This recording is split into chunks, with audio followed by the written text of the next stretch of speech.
앞에 여기서 뭐 이걸 토론하다가 뭐 필요는 안 될 테니까 그긴 하지만 첫 번째 부분에 대해서는 제가 받아들이겠고요. 저 발언식 부분은 이제 공부가 잘 안 돼서 이게 못하다 보니까 그 위담 듣다 보니까 근련적으로 나왔고 그건 뭐저안 것이고 두 번째 얘기는 많겠습니다. 그리고 마지막 얘기에 대해서는 물론 뭐 그런 점도 있겠죠. 그러나 말씀하신 분이 또 너무 지나치게 자기 주장만 하지 마세요. 뭐 대단한 뭐 생각을 갖고 있다고 그런 생각하지 마시고 오히려 뭐 고민처럼 평생 하고 있습니다. 그런데 이걸 쓰면서 고민 안 했습니다. 그리고 제 주장이 좀 강하게 들어있긴 하지만은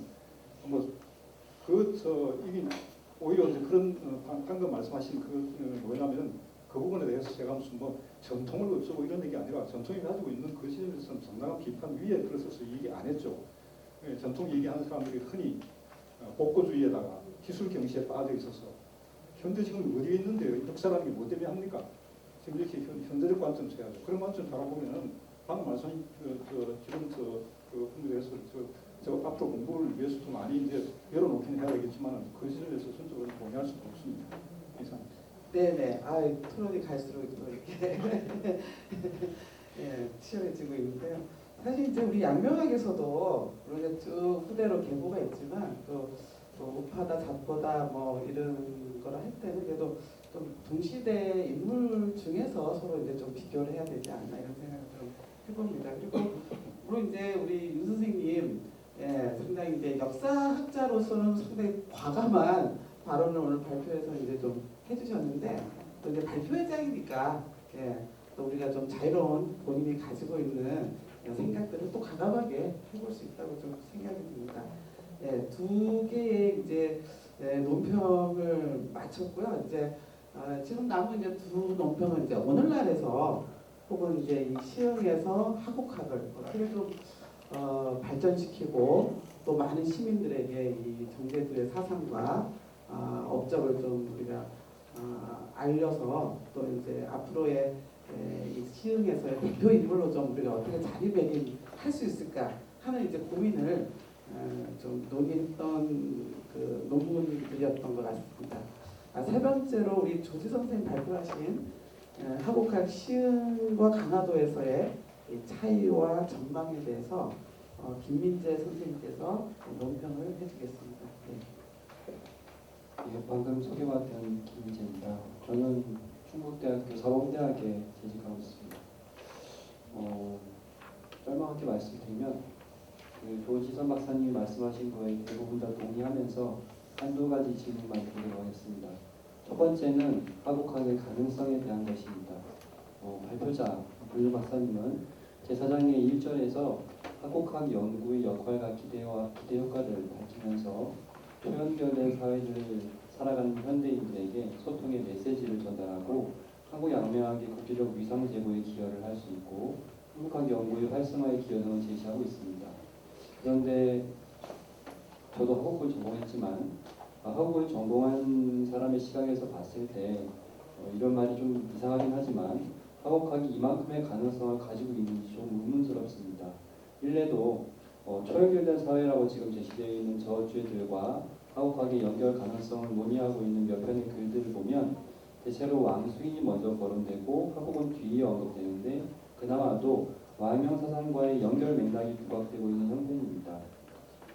과연 조지선 박사님께서는 하곡학의 내용 중에 어떤 부분이 그렇게 콘텐츠로 활용이 가능하다고 보시는지 궁금합니다.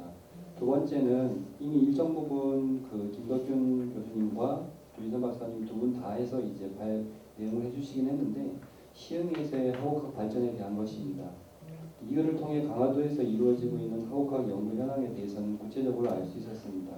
그렇다면 강화도에서 개최되는 강화양명학 국제학술대회를 고려할 때 시흥에서 개최되는 하곡학술대회는 어떤 방향을 지향하고 모색하는 것이 바람직함과 동시에 효율적이라고 생각하시는지 궁금합니다. 사실 제가 이런 질문을 드리는 이유는 과연 하곡이 그만큼 대중적이냐 친숙하냐 아니 좀 더 근본적으로는 대중적이거나 친숙해질 수 있는 그런 학자이냐 라는 질문을 던져볼 수 있습니다. 하곡은 사실 어떤 스토리텔링을 짜기가 되게 쉽지 않은 학자입니다. 인생사를 돌아봤을 때. 그리고 또 한편으로 대중에게 그 당시 살아갔던 사람들에게 후학들에게 교육을 하기 위한 쉬운 교육적 저수를 남긴 사람도 아닙니다. 예를 들면 우리는 율곡은 경명도들이 있고 퇴계도 많은 이야기들이 있고 다사는 직접적으로 본인의 삶 자체가 스토리텔링을 짜기가 굉장히 좋은 학자입니다. 그에 반해서 하곡은 우리가 흔히 어린아이들이 입을 수 있는 전지조차 없는 그런 학자입니다. 그러니까 제가 왜 이런 질문을 드리냐면 저는 이런 부분에 관심이 있는 사범대학에 재직을 하고 있고 그런 부분에서 하곡을 계속 바라보고 있는데 하곡은 되게 컨텐츠가 부족한 학자입니다. 그래서 그런 부분에서 지금 제가 이렇게 두 가지 질문을 한번 드려봅니다. 이상으로 제 논평을 마치겠습니다. 네, 감사합니다.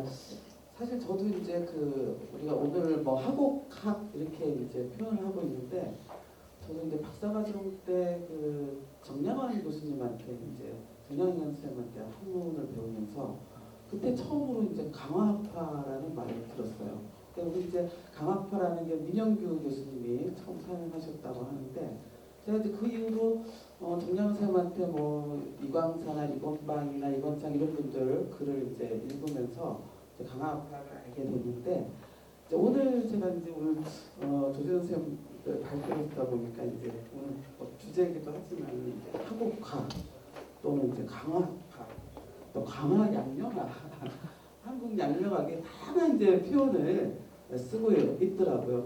물론 이제 그 각각의 그 용어가 함축하고 있는 뜻이 약간은 이제 차이가 있다는 거는 이제 알겠는데 이렇게 그 다양한 용어들을 사용하는 것이 어떻게 보면 이제 주류가 아닌 양명학이 또 한편으로 또 이렇게 다양한 용어로 쓰는 것이 과연 바람직한 것인가라는 이제 제 개인적인 고민도 잠시 좀 해보는 시간이었습니다. 그리고 꽤 오랜 동안 이 한국 양명학계에서 상당히 이 양명학의 발전을 위해서 이 학술이나 이런 쪽에 리뷰를 그동안 이제 해온 거를 잘 이제 발표를 해주셨다는 생각이 들고요.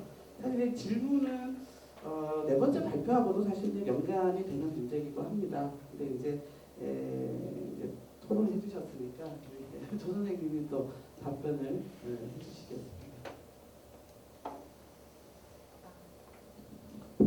예, 먼저 그 강화 양명학이냐 하곡학이냐 이제 한국 양명학이냐 이런 어떠한 그 이름에 대해서는 사실 저희 학계 내에서도 굉장히 많은 연구가 되어가고 있고 일례로 뭐 서된 연구로서는 뭐 최재목 교수님이나 천동동 교수님 같은 경우에 그런 부분에 대해서 많이 언급을 하고 계시거든요. 근데 제가 이 발표문에서 이렇게 이 이름을 좀 다양하게 부른 이유는 첫 번째 이제 다루고자 하는 부분에 대해서 어쨌든 저희가 학회에서 강화 양명학 국제학술대회라고 하는 것을 강화도에서 진행을 했기 때문에 그런 이름을 넣은 것이고 이 시흥에서 이제 정제도의 어떤 학문을 얘기할 때는 강화 양명학이라고 하는 부분보다는 하곡학으로 바라보는 것이 좋을 것 같다는 생각이 들어서 이 뒷부분에 언급을 할 때는 이제 한국학의 어떤 역할과 전망 이런 식으로 좀 말씀을 드렸고요.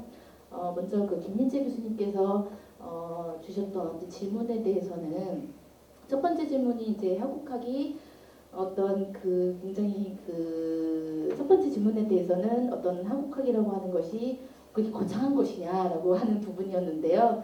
과연 어떤 초연결 사회, 뭐 4차 산업혁명 시대의 사회, 어떤 한국학이 제시해줄 수 있는 어떤 가능성이라는 것이 이런 가능성을 내포하고 있느냐 이런 부분에 대해서 어떤 질문이었습니다. 그것과 관련돼서는 사실은 저희가 지금 앞으로 살아가고 있는 어떤 미래 사회에 대한 어떤 이름을 그냥 4차 산업혁명 시대라고 부르는 것이지 어쨌든 저희가 현재에서 미래로 지향하고 있는 어떤 방향에 대해서는 저는 요거는 짚고 넘어가야 된다고 생각하는 부분이 뭐냐면요. 첫 번째는 개방성이라고 생각합니다. 그리고 두 번째는 연결성이라고 생각하는데요. 그것이 가능하기 위해서는 어떠한 공통된 어떠한 공통 분모를 가지고서 인자를 요소를 가지고서 어떤 개체들과 그리고 나와 다른 개인과 개인 그리고 개인을 뛰어넘어서 어떤 앞으로는 뭐 인공지능 시대가 올 거라고 하잖아요. 그래서 인간과 어떤 사물 사이에서도 어떤 소통이라고 하는 것이 굉장히 중요한 요소로 부각된다고 생각하는데 저는 그 부분에 대해서 하곡학으로부터 발견할 수 있는 것이 어떻게 보면 양지가 아닐까라는 생각이 들어요. 사실은 양명학의 어떤 중심이 된 어떤 그 개념 중에 또 하나가 양지인데 하곡도 물론 양명학의 이 양지를 그대로 영향을 받아서 어떤 양지를 중심으로 하는 어떤 감통과 어떤 가문에 대한 거를 굉장히 중요하게 생각했거든요. 그런데 그 오늘날의 우리 어떤 단편적인 어떤 우리 현대 사회 그리고 한국 사회의 모습을 보면 굉장히 저희는 이런 사회의 어떤 부분 중에 많은 문제점이 발견되고 있는데 그런 부분들에서 최근에 우리 혐오 문화라고 하는 것을 들어보셨는지 모르겠어요. 네, 혐오 성과 성에 대한 어떤 혐오, 정치적인 어떤 방향과 어떤 입장에 따른 어떤 혐오, 그리고 구세대와 신세대 사이에서 어떤 혐오라는 것이 사실은 이 한국 사회를 이루고 있는 어떤 문화라고 할까요? 어떤 특징, 어떤 또 다른 명명할 수 있는 어떤 혐오라고 하는 것이 굉장히 어떤 문제로 지금 다가가고 있습니다. 그래서 저는 앞으로의 우리 한국이라고 하는 사회 그리고 한국을 넘어서서 어떤 국제화라든지 어떤 세계화에서도 그렇지만 어쨌든 저희가 살아가고 있는 어떤 미래에서는 이 혐오라고 하는 걸 극복할 수 있어야 되는데 그 혐오라고 하는 어떤 극복, 나와 네가 다르다라고 하는 어떤 이런 부분들을 극복할 수 있는 부분이 내가 너와 갖고 있는 공통점, 그게 바로 한국이 말하는 어떤 양지 개념이지 않을까. 그래서 저는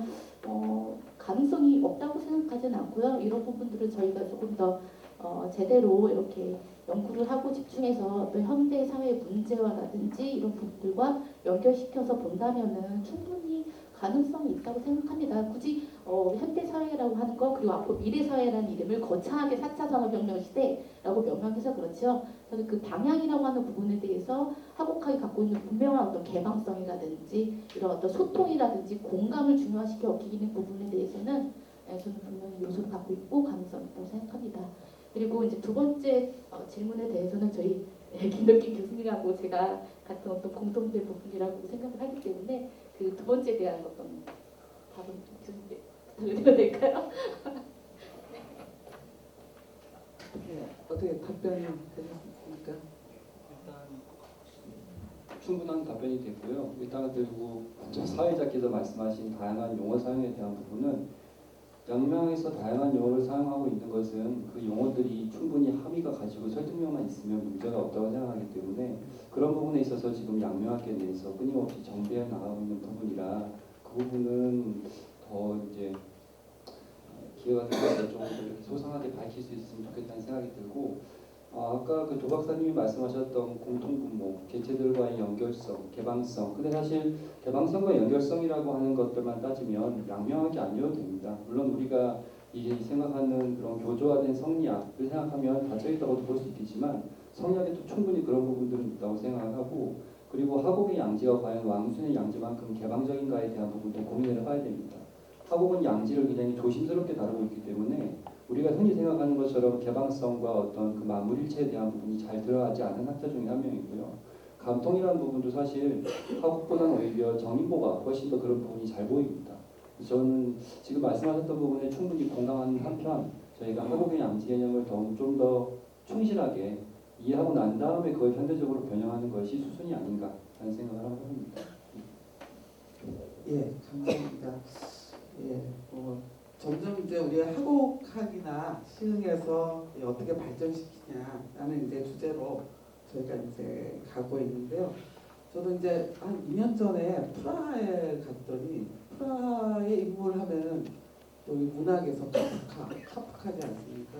카프카 그 박물관을 가면서 야 프라하와 이 카프카를 생각하면서 이런 인물이 하나 있으면 이 한 도시가 먹고 사는구나.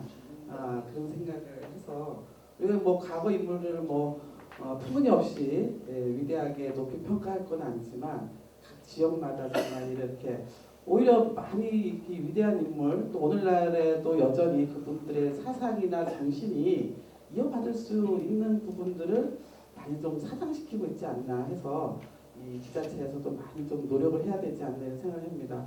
사실 우리 이제 다산 같은 경우도 저도 이제 실험박물관에 있으니까 다산의 어떤 생애에서 젊은 시절 태어났으니까요. 생가가 있고 돌아가는 이제 묘소가 있는데 사실 이 강진과 비교하면은 사실 대중적으로 많이 콘텐츠나 스토리텔링이 좀 부족하거든요. 예, 다산하면은 강진을 먼저 이제 떠올리게 되죠. 예, 그리고 실제로 이제 다산초당이다 사이제다 좀 방문을 할 거리들이 있는데 저희 이제 그 생가 이쪽은 요소 물론 이제 생가를 복원하긴 했지만 조금 이제 콘텐츠가 많이 부족을 하죠. 근데 그렇다고 해서 우리가 발굴하지 못할 콘텐츠가 없느냐 그건 아니거든요. 그래서 저도 이제 시흥에서 정제도의 흔적을 좀 찾아보려고 했는데 진짜 지적한 대로 많이 부족하긴 하더라고요. 근데 그럼에도 불구하고 우리가 발굴하는 거는 여전히 우리가 이제 이 학술이나 연구를 통해서 발굴해야 되고 그것이 이제 다시 대중화의 길로 가는 방법이 아닌가 또 이런 생각을 합니다. 끝으로 이 이제 김덕균 선생님의 학업학 진흥을 통한 지역 통합 방법 검토에 대해서 우리 김현우 선생님께서 논평을 해주시겠습니다.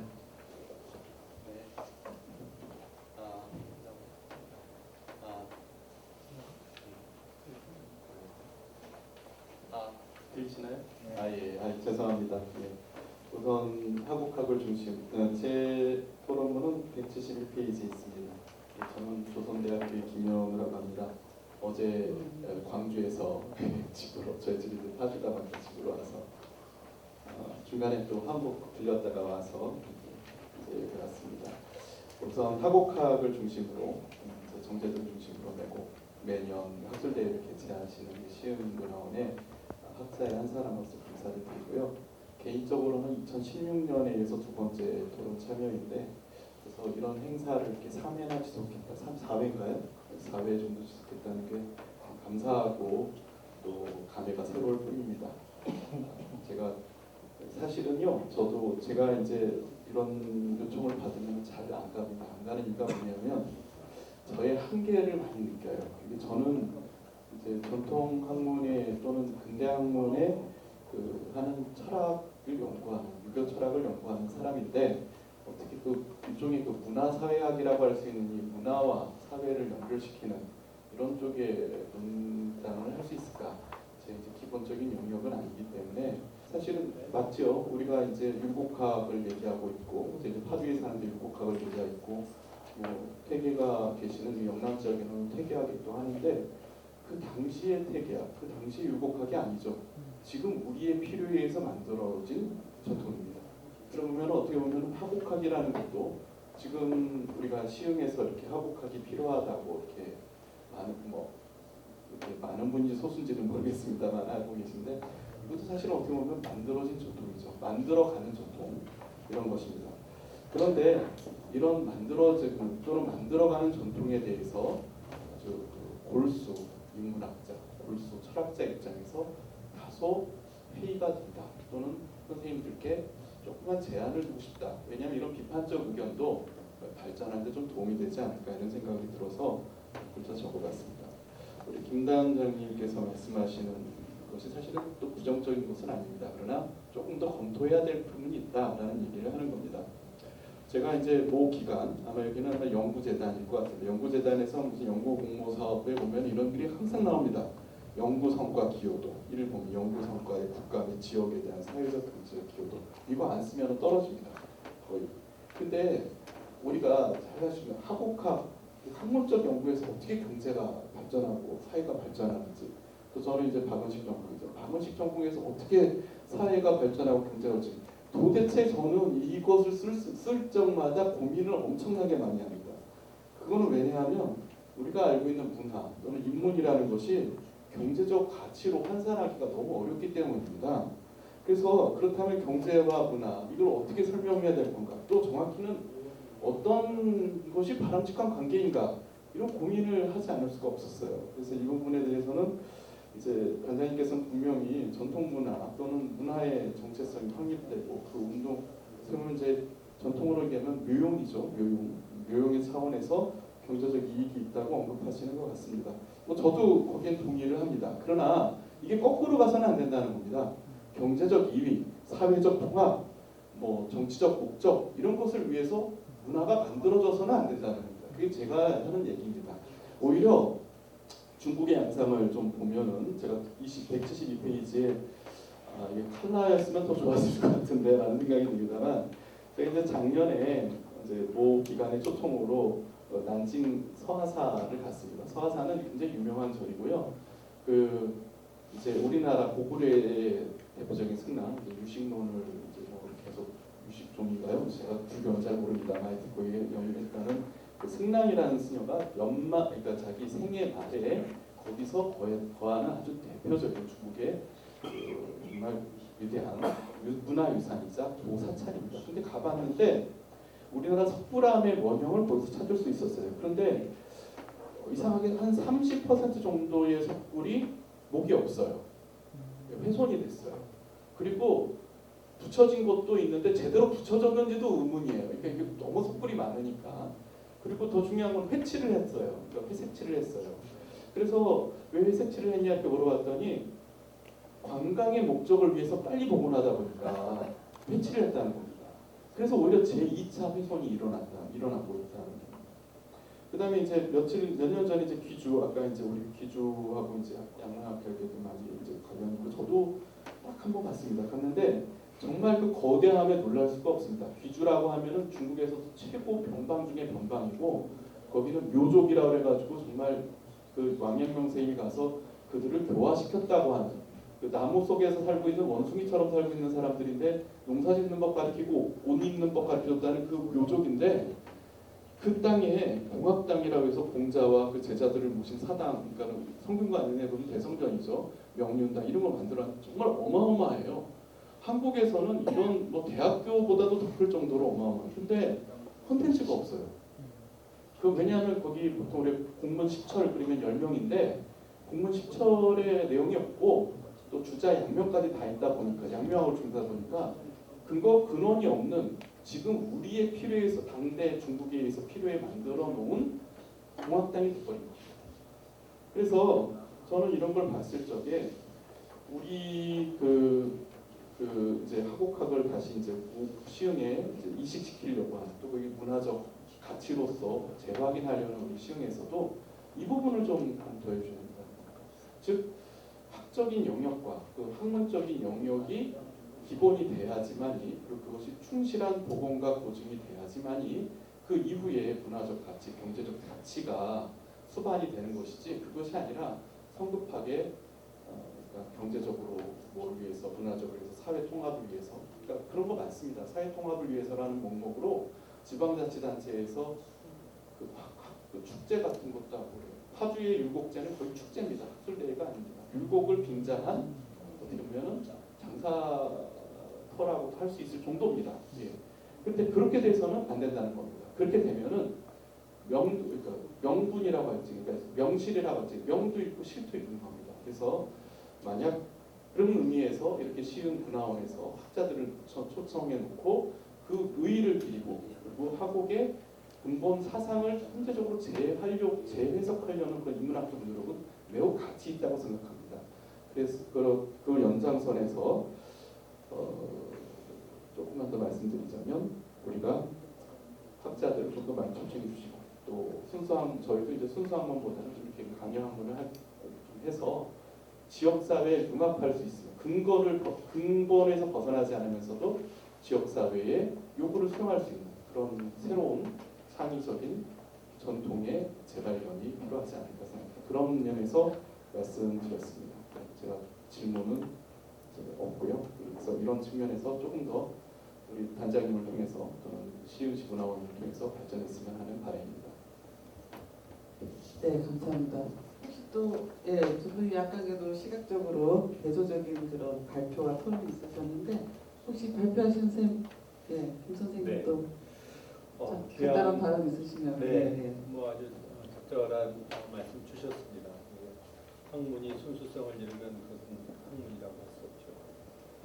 하지만 또 지역이나 지역민들의 요구는 그 학문을 통해서 뭔가 지역이 활성화된다면은 그 학문을 더 선호하지 않겠나. 그래서 우리 김현우 박사님 논평하시면서 전 머릿속에 떠오른 게 그냥 고향이 가까우니까 그냥 소개하도록 하겠습니다. 저희 할머니 댁이 비봉입니다. 외갓집은 남양입니다. 전 할머니 댁을 좋아했습니다. 명절 때면 할머니 댁 가면 세뱃돈을 외갓집에서 주는 것보다 2배를 더 주셨습니다. 전통 문화가 적어도 절 속에서 뭔가 표현이 된다면 저는 비봉에서 전통 문화가 전승이 됐고 그것을 나름대로 지금도 하여튼 아름다운 과거의 어떤 그 모습으로 지금도 그래서 그것이 참 아련히 남아 있습니다. 사실 이 사회에 순수한 전통 문화가 이어졌으면 좋겠습니다.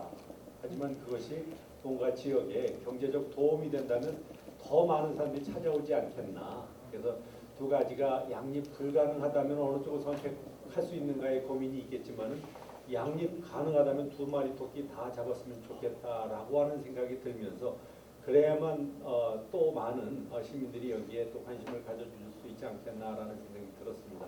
하여튼 김현우 박사님의 귀한 지적 우리가 귀담아 듣고 순수성은 잃지 않아야 할 것 같습니다. 그러면서도 동시에 우리 김민재 교수님 이야기하신 것처럼 이 하국학을 가지고 얼마나 찝어낼 수 있을지에 대한 고민은 저도 똑같습니다. 하국학 그 학술대회를 강화도에서 15차례를 하고 있는데 전 사실 회의적입니다. 기적입니다.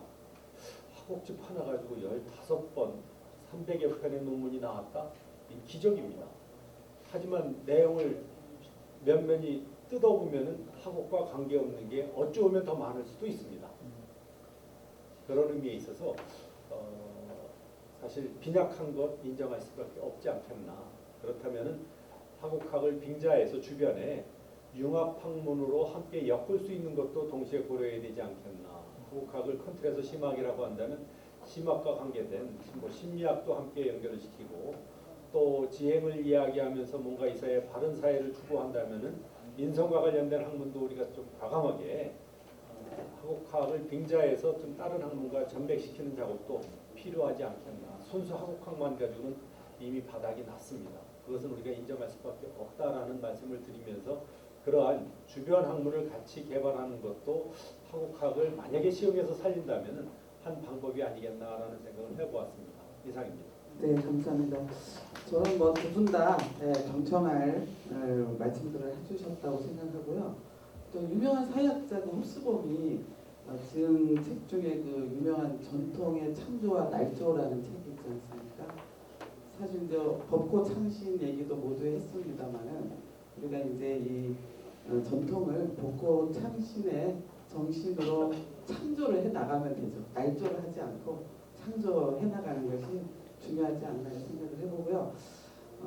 저희 이제 실학박물관에서도 실학에서 사실 이 양명학에 대해서 그다지 이제 관심을 두지 않았는데 우리가 이제 실학과 한번 이 양명학의 관계에 대해서도 한번 저희 박물관하고도 이 시흥시가 시흥문화원과 함께 합동으로 학술회의를 한번 했으면 좋겠다 이런 생각도 듭니다.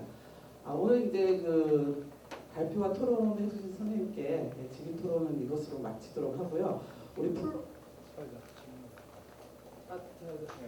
플로에서 조금 네네네. 네. 네네. 저희가 이제 플로어에서도 우리가 이제 뭐 너무 이 위에서만 질의 토론할 것이 아니라 물론 이제 이 발표하신 분에게 바로 질문을 하실 수도 있고 꼭 그게 아니어도 또 질문을 해주시면 여기 이제 발표 토론이나 또 이제 여기 계신 분들 중에 전문자들이 많이 계시니까 또 대답을 해줄 수 있으리라고 생각합니다. 그래서 저희가 한 서너 가지까지 한번 질문을 받도록 하겠습니다. 예. 질문 좀 예. 아까 전에 또 뭐 이렇게 질문해 주신 게 있었는데 예, 질문은 가장 좀 짧게 좀 부탁드립니다. 네, 지금 들으면서요. 사실은 문화가 이게 나랑 삶하고 무슨 상관이 있는데 이게 가장 핵심인 것 같습니다. 특히 저는 지금 아이들을 주로 만나고 있는데 양명학 그러면 벌써 그 소리 듣는 순간 머리 이제 쥐나는 그런 상황이 생기는데 사실은 제 나름대로 그들한테 다가가기 위해서 표현을 합니다.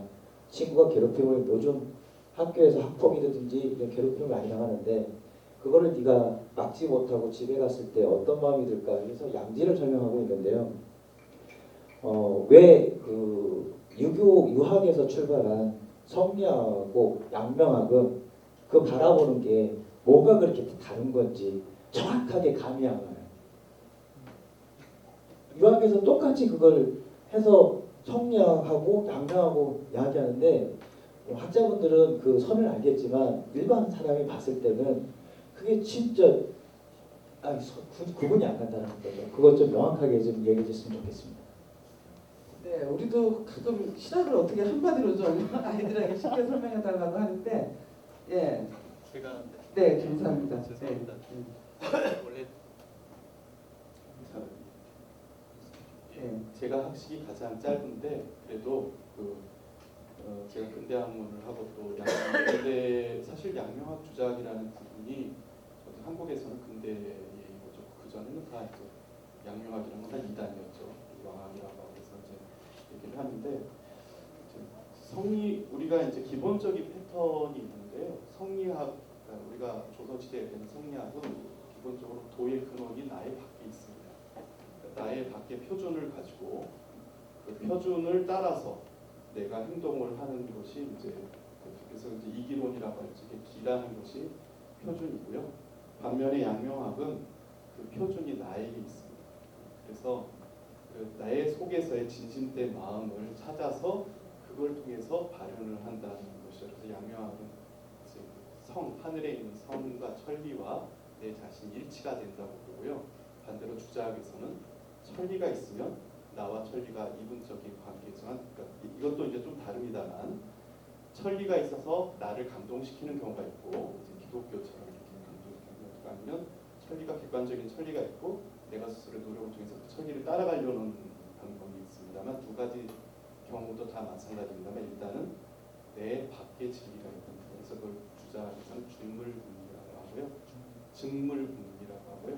양명학에서는 치양제라고 자기 자신을 답이 되셨는지 모르겠어요. 아 예.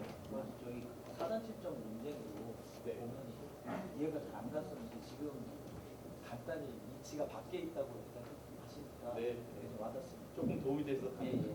네, 감사합니다. 또 다른 질문도 한번 받아보겠습니다. 질문 없습니까? 네. 아직 질문이 간단하게 좀 부탁드립니다. 아, 네. 한 분만 더 받겠습니다. 최근에 제가 이제 책을 보다 보니까 그 서여 선생님 책을 보다 보니까 양명학에 대해서 조금 이제 관심을 갖게 돼가지고 좀 공부 좀 해볼겠네. 마침 프랭카드가 붙어있길래 되게 가고 싶었어요. 그래가지고 이제 혹시나 했는데 제가 들을 내용을 좀 많이 했던 것 같아요. 왜냐하면은 와가지고 좀 이제 한 시간에 2시간 정도 그래도 좀 뭐랄까 좀 양명이 좀 알 수 있는 시간이 있었으면 얼마나 좋았을까. 네, 한 시간만이라도 왜냐면 여기 오신 분들 보면 다 그 정도 강의할 수 있는 분들인데 그걸 빼뜨리면 조금 아쉬운 것 같아요. 제 개인 소견입니다. 그건 아쉬운 부분이 있고 또 오늘 이제 계곡 장유의 학문과 경세론 강의하시잖아요. 이게 왜 여기 관련되어 있는지 제가 모르겠어요. 저는 이제 이 비전문가다 보니까 그것 좀 여쭈고 싶습니다. 이상입니다.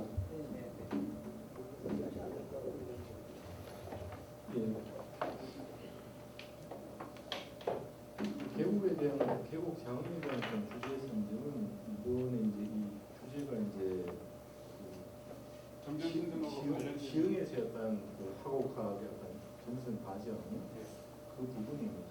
그래서 이 양명학과 사상 일각에서도 계곡 장흥과 이제 양명학적인 어떤 성향이 있었고 이제 시흥 이제 안산 교회 12년 동안 이것은 이제 광해군 연간에 아까 말씀드렸다시피 김직태 목사 이후에 이제 12년 동안 여기서 그냥 유배 아니었던 유배 생활입니다. 그래서 그때 이제 이 12년 동안 유배 생활 가운데 이제 이 장외학당 사상적인 뭐 발전과 정리가 지금 구체적으로 여기에서 뭐 좀 있지 않았을까라고 하는 이 부분이랑 무슨 상관이 있는 거예요? 그래서 이제 그렇게 출발을 했는데 제가 이제 자료를 보고 이런 문제를 살펴보니까 문학적인 어떤 부분에서는 상당히 이제 성취가 있었는데 뭐 이 전체적으로 이 학업학 양명학 이쪽 부분과는 이제 뭐 직접적인 어떤 그 관련성을 못 썼기 때문에 제가 모두의 그 논문에 따른 그 전체 정리를 이제 하고 성의 전체와 이제 사상적인 어떤 그 전모 이쪽으로 한번 작성을 했다라고 말씀드립니다. 네네. 저는 네. 개인적으로 이제 그 사회자분한테 질문을 할 텐데, 예, 그런데 그건 뭐 개인적인 질문은 아니고 이 전체 주제와 관련돼서 의미가 있다고 해서 지금 봤는데 제가 좀 구태여 질문을 합니다.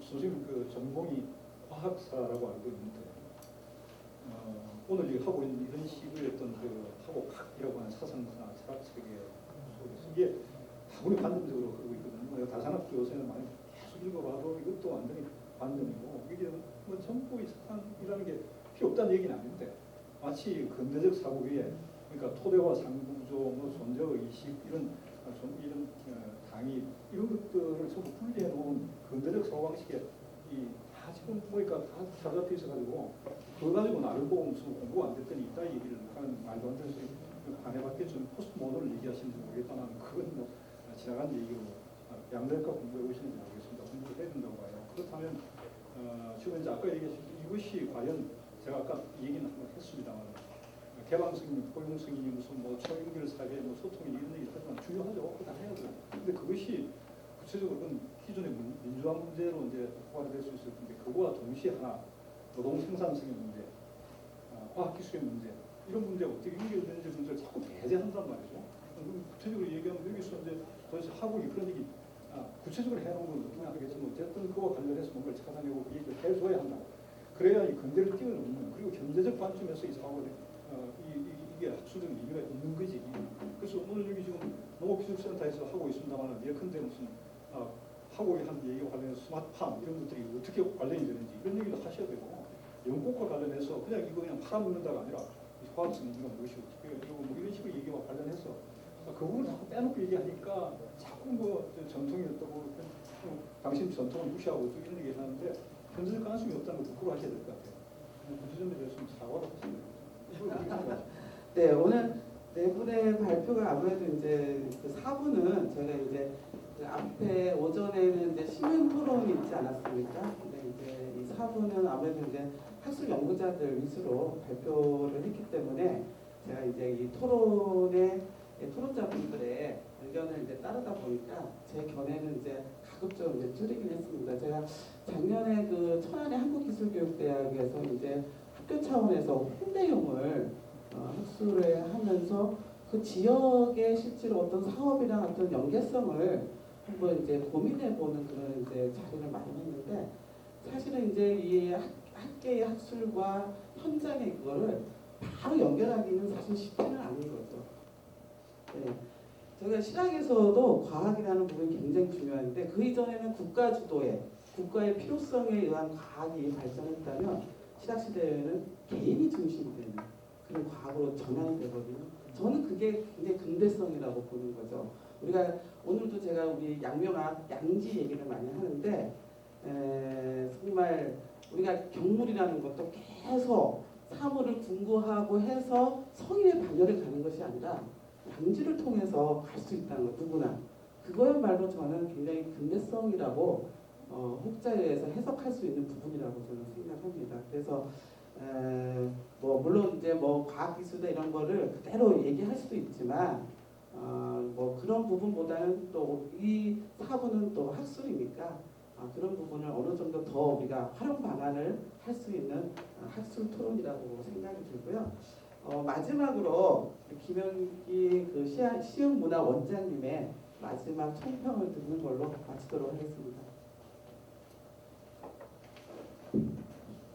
이 정도 각도에서 하겠습니다.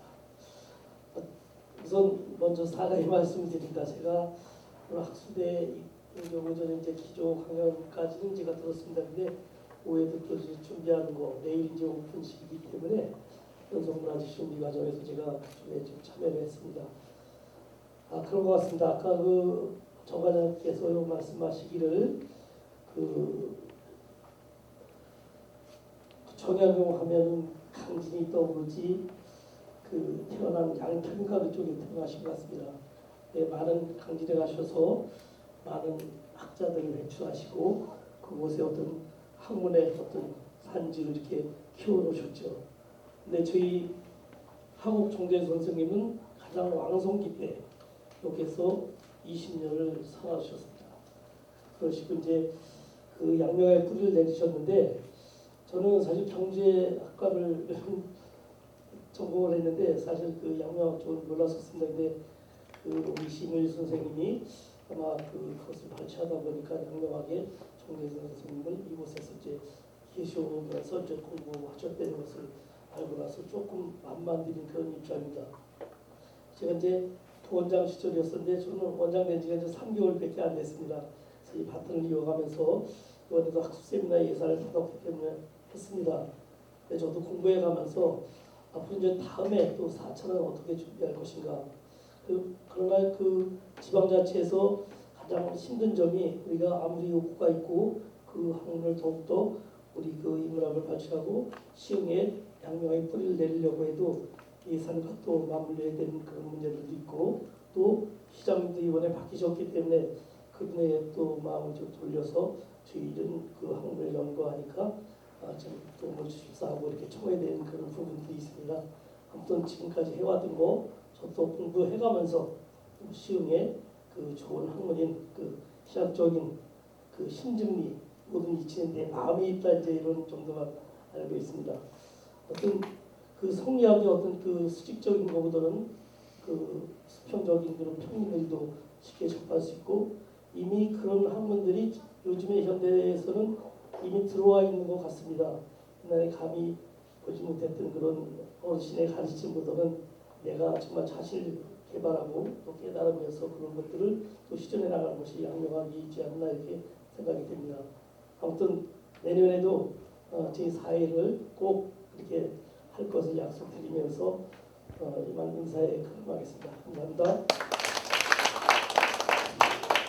네, 지금까지 오랜 시간 동안 함께해 주신 우리 플로어의 시민 여러분들 감사드리고요. 그리고 마지막 종합 토론 정말 우리 역사학계에서 바라보는 하국정제도와 장유 선생의 모습 그리고 우리 양명학회에서 지금껏 해오던 연구에서의 모습 상당한 논쟁점이 있고 토론의 지점이 있는 것 같습니다. 그런 것들을 오늘 확인하는 시간이었고요.